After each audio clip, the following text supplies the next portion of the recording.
आप सबों को जय मसीह की। परमेश्वर पिता का धन्यवाद हो। सन 2023 में हम उस स्टेज में आ गए कि हम गुड फ्राइडे की अब पैशन वीक में और गुड फ्राइडे को याद करने जा रहे हैं। मनाना भी कहते हैं लोग, पर याद करने, मेमोरी में प्रभु के। हमारे प्रभु जिंदा है। बहुत से लोग बहुत से कार्य करते हैं, लेकिन हम बस एक ही हमारे पास एक क्वेश्चन होता है हर मसीही समाज में कि जो जिंदा है उसके लिए मातम क्यों मनाते हैं। प्रभु यीशु ने जब सलीब लेके जा रहे थे तो वहाँ यरूशलेम की स्त्रियां रो रही थी, छाती पीट रही थी। प्रभु ने कहा मेरे लिए मत रो, मना किया है, लेकिन हम मानते नहीं है। प्रभु ने कहा मेरे लिए मत रो, अपने अपनी औलादों के लिए रो। क्यों? क्योंकि आने वाले भयानक दिन होंगे। तो मेरे प्रियो, जिस बात को प्रभु ने मना किया, हमारी आदत हम वही करते हैं। अब आज हम उस दिन को स्मरण करेंगे जिसे हम अपने आज के समाज में होली कम्युनियन प्रभु भेज कहते हैं, लेकिन यहाँ पर ये फसह का अंतिम दिन था और प्रभु ने फसह का अंतिम दिन दो तरीकों से मनाया। पुरानी व्यवस्था पूरी भी की और एक नया तरीका भी दे दिया। वजह क्या थी? जो पुरानी प्रथा थी वो यहूदियों के लिए थी, लेकिन हम जो मसीह में से निकल कर आए हैं, अन्य जातियों में से मसीह बने, उनके लिए प्रभु ने एक और प्रथा दी और वो है प्रभु भोज। और आज हम उसी के ऊपर गौर करेंगे कि परमेश्वर उसके द्वारा सिखाएंगे कि हमारे जीवन में ये क्या अहमियत रखता है। चलिए चलते हैं मरकुस रचित सुसमाचार, उसका 14वां बाब, उसकी 12वीं आयत। इसे मत्ती, मरकुस, लूका, यूहन्ना सब ने लिखा प्रभु भोज के बारे में, और आगे भी प्रेरितों के काम में भी इसका वर्णन है और कुरिन्थियों में भी वर्णन है। नया नियम भरा हुआ इससे, और पुराना नियम फसह से भरा हुआ था। तो फसह और नया नियम प्रभु भोज। अब मेरे प्रियो, बाइबल के हिसाब से बहुत से लोग आज भी उन चीज़ों को सोचते हैं, करने की कोशिश करते हैं जो दोनों में है, लेकिन बाइबल मना कर। प्रभु ने बताया, यहाँ पर कुछ खास बातें मैं आपके साथ शेयर कर रहा हूँ। अख़मीरी रोटी के पर्व के पहले दिन जिसमें वे फसह का बलिदान करते थे, उसके चेलों ने उससे पूछा, तू कहाँ चाहता है कि हम जाकर तेरे लिए फसह खाने की तैयारी करें। फसह, जब इस्राएली उस मिस्र से निकले तो परमेश्वर ने जो उन्हें आज्ञा दी थी वो ये थी कि तुम अब खमीरी नहीं अख़मीरी रोटी खाओगे। पुराने नियम में अख़मीरी खमीर था, नए नियम में अख़मीरी है। और जो प्रभु भोज होता, जो पुराने नियम में फसह का त्यौहार ही मनाते थे, उसमें ये कड़वा साग, उसके साथ दाखरस, उसके साथ खमीरी रोटी, 4-5 चीज़ों का इस्तेमाल किया करते थे। हम उतना बैक में नहीं जाएंगे मेरे प्रियो, उसके लिए आप पढ़ सकते हैं निर्गमन की पुस्तक, व्यवस्था की पुस्तक, व्यवस्था विवरण की पुस्तक, उसमें सब वर्णन है। हम आज चलेंगे अख़मीरी रोटी का पर्व। अब चूंकि प्रभु यीशु दोनों चीज़ों को पूर्ण कर रहे थे, उन्होंने कहा पूरा हुआ, तो दोनों चीज़ें पूर्ण करने आए थे।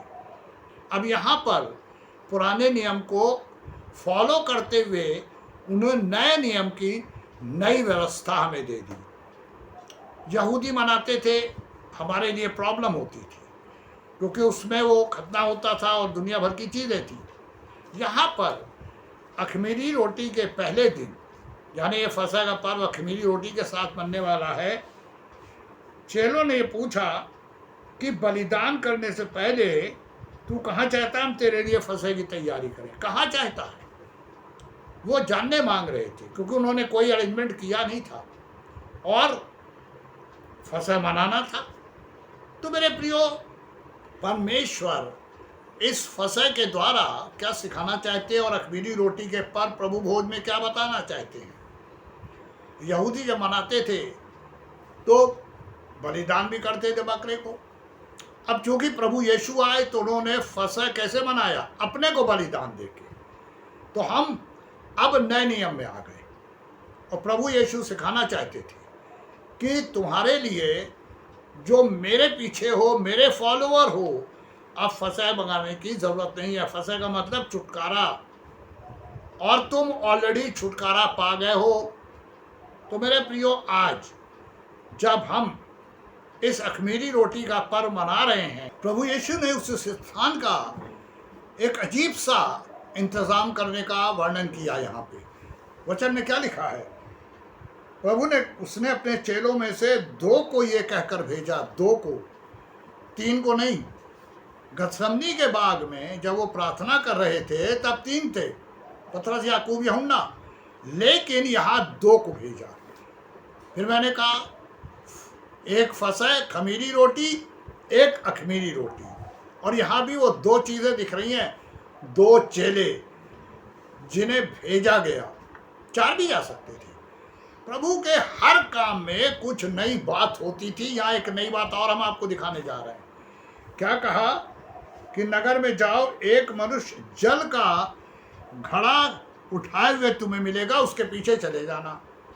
जबकि यहूदिया में और उस पूरे एरिया में स्त्रियां जल भरने जाती थी। बहुत कम पुरुष जल भरते थे, और वो भी कौन भरते थे? जो अपनी भेड़ों की रखवाली करते थे, और वो पानी पिलाने के लिए कुएं पर से पत्थर हटाते थे। तो मेरे प्रियो, यहाँ पर एक और नई बात दिखाई पड़ रही है। एक मनुष्य जल का घड़ा लिए हुए तुम्हें जाते हुए मिलेगा सर पर। 2 वजह हो सकती है। इसके यहाँ कोई स्त्री नहीं होगी जो पानी भरे, पहली बात। दूसरी बात ये भी हो सकती है कि शायद बहुत दूर कुआं होगा, स्त्री के बस का नहीं होगा कि इतनी दूर तक वो पानी भर के ले जाए। तो मेरे प्रियो, ये अखमीरी रोटी का पर्व हमको 3-4 ऐसी बातें सिखाना चाहता है। अगर हम अपने जीवन में उसको अडॉप्ट करेंगे तो परमेश्वर आशीष देंगे। यहोशू ने ये बोला था इस्राएलियों से कि तुम अपने लिए चुन लो, शाप में रहना चाहते हो या आशीष में रहना चाहते हो, चुन लो। और आज परमेश्वर हमसे भी कहते हैं कि तुम अपने लिए चुन लो, शाप में रहना चाहते हो या स्वर्ग आशीष में रहना चाहते हो। और मेरे प्रियो, ये परमेश्वर का वरदान है, दान है कि चुनने का काम हमें दिया है। कोई ज़बरदस्ती नहीं है, कोई कंपलसरी नहीं है, हमें चुनना है। हमें करना क्या है?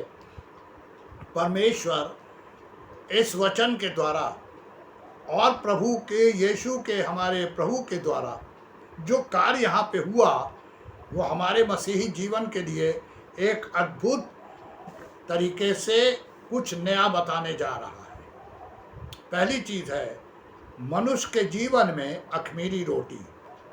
मेरे प्रियो, खमीर का मतलब पुराना, और मिलाने के बाद इस प्रकार सारा आटा खमीर हो जाता है।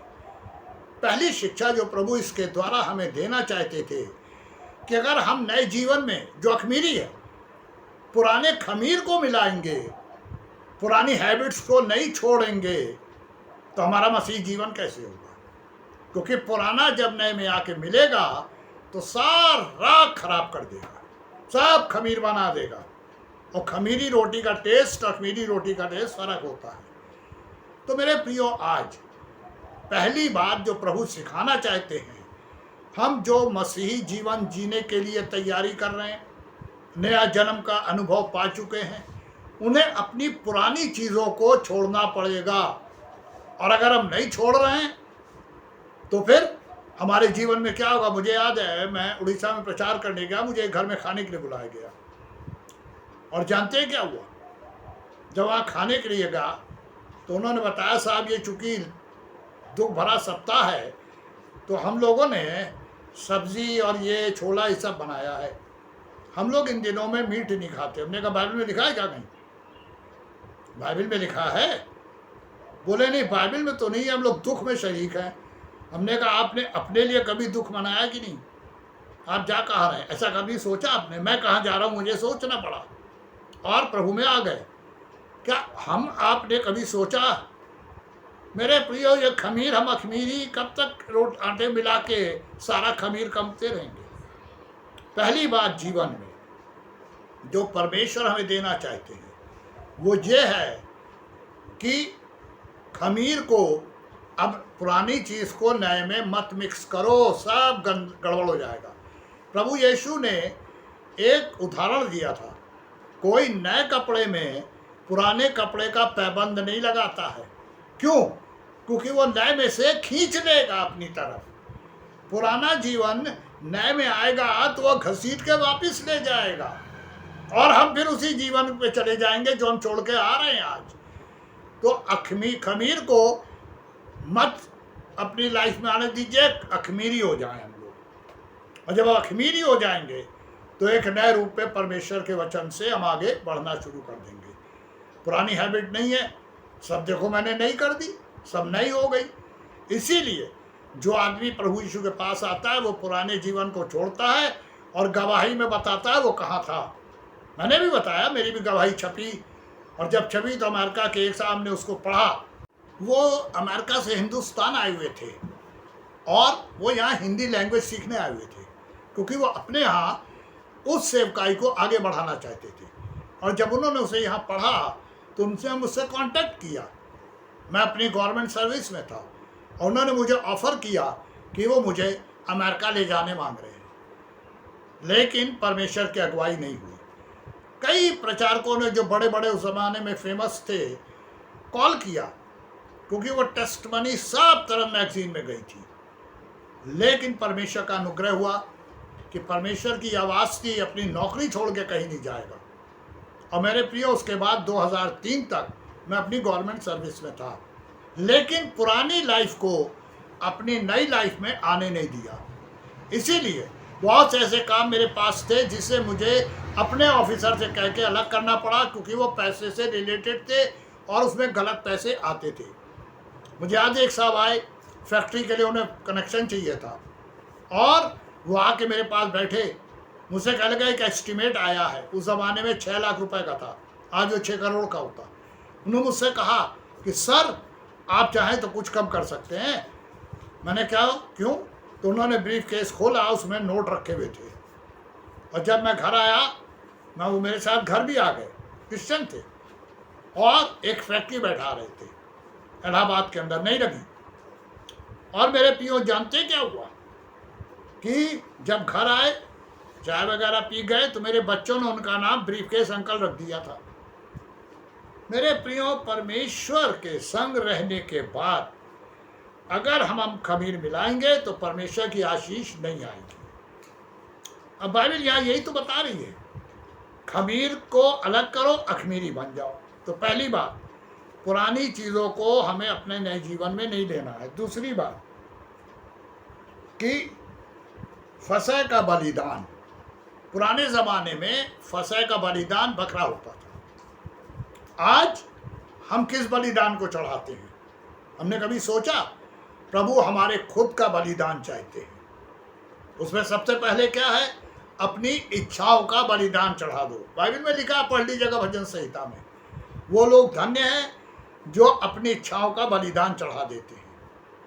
क्योंकि शारीरिक मनुष्य शरीर की बातों पे मन लगाता है और आत्मिक मनुष्य आत्मा की बातों पे मन लगाता है, और यही हमें पकड़वा देते हैं कि हम शारीरिक है या आत्मिक। जब हम प्रभु को स्वीकारें और अपने अंदर की सारी चीज़ों को बाहर निकाल दें, तो बाइबल में क्या लिखा हुआ है? वो हम नए हो जाएंगे। हाँ मेरे प्रियो, वचन यही तो सिखाता है, अपनी इच्छाओं का बलिदान चढ़ाना है। कौन सी? जो शारीरिक है। हमारे लिए वही फसह का बकरा है, क्योंकि हमने जब अपने को ही बलिदान में चढ़ा दिया, तो बाइबल के हिसाब से परमेश्वर इससे ज़्यादा और अच्छा बलिदान क्या मांगेंगे हमसे? क्योंकि प्रभु यीशु ने भी अपने को बलिदान चढ़ा दिया, बकरा नहीं चढ़ा। पुराने ज़माने में जब बकरा चढ़ता था तो लोग उसके सर पे हाथ रखते थे और ये माना जाता था कि ये बकरा उनके लिए चढ़ाया गया है, उनके पापों के लिए। लेकिन हमारे प्रभु ने ये सब कुछ अपने ऊपर ले लिया। और मेरे प्रियो, एक बहुत बड़ा काम उन्होंने किया, वो ये कि हमें खमीर से अखमीरी बना दिया। आज परमेश्वर हमारे जीवन में इस खास तौर से मॉन थर्सडे पर यह बताना चाहते हैं कि हम खमीर नहीं अखमीरी हो जाएं।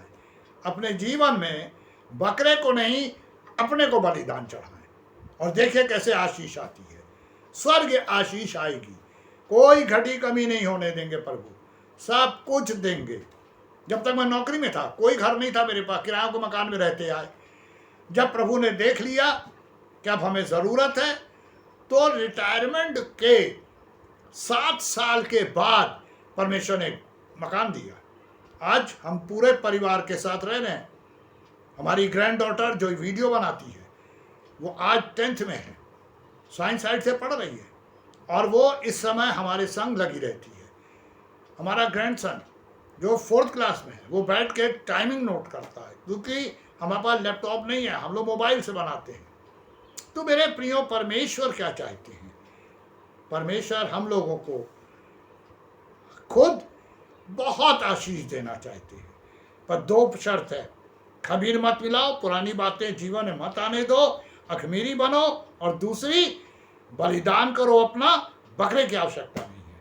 और यही हमारे फसह का त्यौहार होगा, यही हमारे लिए मॉन थर्सडे का त्यौहार होगा। परमेश्वर होने दीजिए इस वचन के द्वारा हमें आशीष दे, और हम एक अखमीरी जीवन जिएं और प्रभु के लिए इस्तेमाल हो। प्रभु की आशीष आप सबों के संग हो। आमीन।